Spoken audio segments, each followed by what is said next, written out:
Alright, so I'm gonna do the install on this 2007 Saturn Sky. I think it's pretty nice. I think he's just got a set of rims on it and an exhaust. And he's got this cool, interesting center console thing that he's made here, or had someone make. Kind of leather wrapped and stitched. Kind of nice. Got the black dash. Very neat little car. Don't see too many of them anymore. But basically, we're going to be installing one of these Kenwood DNX 6990 HDs into the car. And for that, you're going to need the dash kit, the integration harness, which is right here. I'll be wiring that to the head unit, and we will also be needing an antenna adapter, which is one of these suckers right here. So let me start by wiring up the whole head unit, getting things in place, and then we'll take apart the car, get it installed. Alright, got my harness all wired up here. Got my steering wheel control module here attached, the XSVI module. All this fun stuff will plug right into the back of the head unit, and then we'll get her all wired in, or installed, should I say. Alright, so this panel's got to come off here, and then there's a couple of screws right here. And then same thing with the driver's side, this panel's going to pop off. There's 1, 2, 3 screws here. A couple of screws underneath the dash panel, one here and then one here. Both these screws that come out. And then this dash panel comes off of here. And there's a clip right here for this terminal we gotta remove. We gotta open up the glove box, disconnect these little hooks here. I've got it down now. Now I gotta remove this cover here, that cover there. Remove those two screws down here. Well, that one already seems to be missing. Now that those covers are removed, we can remove the screws.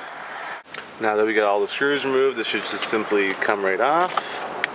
Alright, so now I gotta remove the climate control bezel, and I'll get back at you when I get that done. And then this just comes off like that, and then there's a connector there again for the hazard lights that's gotta come off.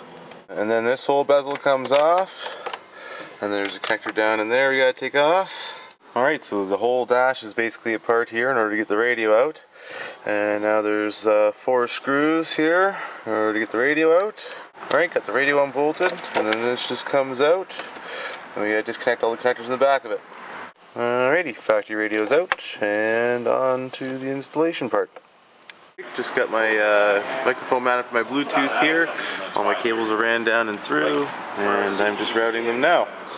Alright, got my microphone antenna all mounted here. Oh, and we got a guest. How's it going, buddy? Not bad. Gotta go? Yeah. Okay. Guys smoke cigarettes? Yeah. Okay. Alright, got my GPS antenna mounted. Deck's all plugged in with the dash kit on it here. Just gonna turn the car on to make sure everything works kosher, and then we'll put it all back together, go outside and go for a test. Alright, got it mounted in there. Gonna turn it on here with the keys.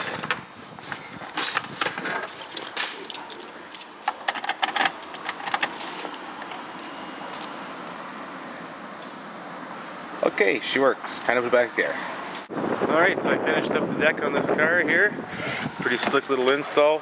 Looks really good. And there it is. Nice and clean.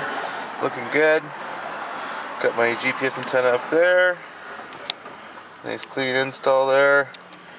And my microphone up there. Looking real good. I'll turn it on.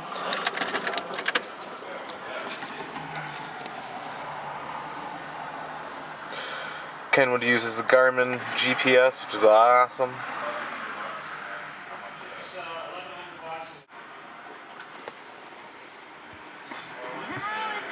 Simple, it's just simply hard when it comes to you, and I find myself not being myself. Got the steering wheel controls working.